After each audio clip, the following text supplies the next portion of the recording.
curinta ugu wanaagsan ee bini aadamku sameeyeen waa dowlad teknolojiga adduunka waxaan waxa ka khatarsan oo dowladda maxaa yeelay dowladdu bulshada nidaamisa dowladana bulshada ayaa ilaashata dadka bisili ma ogolaanayaan dowladdu inay dhacdo waxay ogol yihiin qof inuu dowladda ka tago xawnana hebel waan ka daalay iska socdo laakiin hebel dowladda ma qaadanayo dadkuna markii hebel eriyayaan dowladda ma raacinayaan si sabab sameys maxamed siyaad barada raxmo iyo dowladdu waa la saaciyay maxaa la isku raaciyay aqoonta raahid lama bisleyn marka problemkaas ba ya jira oo ah inaan aqligeena galino fikrad la dhacdo mafaahiim iyo baqas saxba inaan dowladda saarno aan saxno saddexda kala jar wayna bedel marka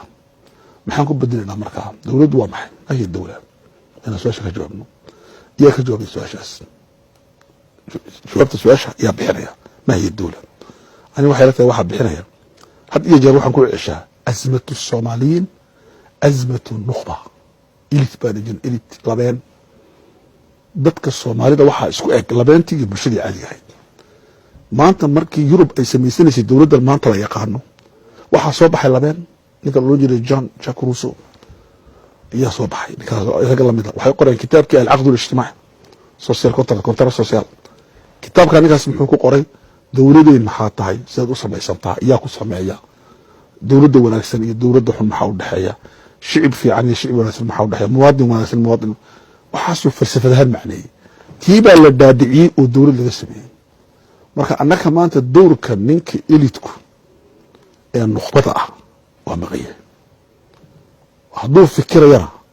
wuxuu u fikirayaa sida bulshada u fikirayso wuxuu ku dhex fikirayaa waxaan u bixiyay saddexda qafas ma naqaan Soomaaliya qafasku waa waxaan shimbirka lagu guriga lagu xidho annaka dan saddex qafas baan ku dhex jirnaa kama bixi karno mushkilad baan haysataa waa marka hore qafas qabiil baan ku dhex jirnaa aqooyahankii qafaska baan ku dhex jiraa wadaadkii qafaskaas ku dhex jiraa siyaasigii qafaska baan ku dhex jiraa marka uu rabo inuu dawlad ka fikiro wuxuu ka fikirayaa qabiilkiisu dawladda muxuu ka helaya waxa islahayn qabiilku dawladdu hoos fadhiyay qabiilku dawladda ma sameeyo taas waa mushkilada labaad qafas waxa jira kale oo lagu jiro oo ah qafas gobol iyo qof ku dhex jira ama qafas xarako amba dacwadeed amba maartay oo diineed waa qafas kale oo si looga baxay ina jira qafaska saddexaad oo ugu qafaso waa qafaska danta qofku ma fikiri kara isagoo dantiisii halkan iska soo dhigay ninka aqoonyahanka ah uu xidhma xaqiiqada uu dhintaa uu gaajoodaa uu haraada maanta inaan ummadeena barno maxay tahay dawladii waa shaqada ugu weyn ee elite ka sugaysa waxa ugu culus ee sugaya dawladda ilaa dadka la baray waa dawladnimo dawladda suuban maaha dawladda suuban waa marxalad labaad horta dawladii maxaa tahay dawladda wanaagsan maaha dawladda dimuqraadiga maaha dawladda waxaas ma dawladnimo maxaa tahay taas waa inaan marka elite qodobka labaad ee sameyn kara markaan eega raadka ay ku leeyihiin bulshada Soomaalida waa culimada weeyaan culimadu sida u dul fadhiisteen baabu tahara baabu dawlaha u dul fadhiistaan baabu tahara waan dhameeyay خلاص baabu hayd baabu nifaas kitaabu maartay zawaaj dumarka iyo ragga maxaa u dhaxeeyo xuquuqul waalideyn mi'aat sinin ma ka hadlayna Soomaali maxaa ka maqan dawlad baa ka maqan Soomaali kama maqno guur way isku sita Soomaalidu ma garan la loo tahara qaato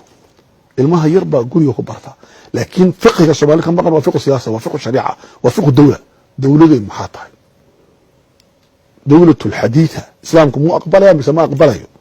kitaabka Soomaali ku jisay laga soo saaro waa doorka culimada kaas qolada saddexaad waxa waa hal abuurka weeyaan hal abuurku gaar ahaan fanaaniintu waxay ku tilmaami karaan dawladnimada saxda ah hees iyo gabay iyo buraanbur iyo wixii la halmaala Soomaaliduna waxa way dhageystaan saddexda qol haday isku tirsadaan oo nuqbadii waxa ku jira aqooyahankii cilmiga sharciga aan yaqaanay iyo siyaasigii labadaas iyo baya mushtarkiiba waa nuqba waxas kuwaas baa sameyn kara saayla tahay dawladnimada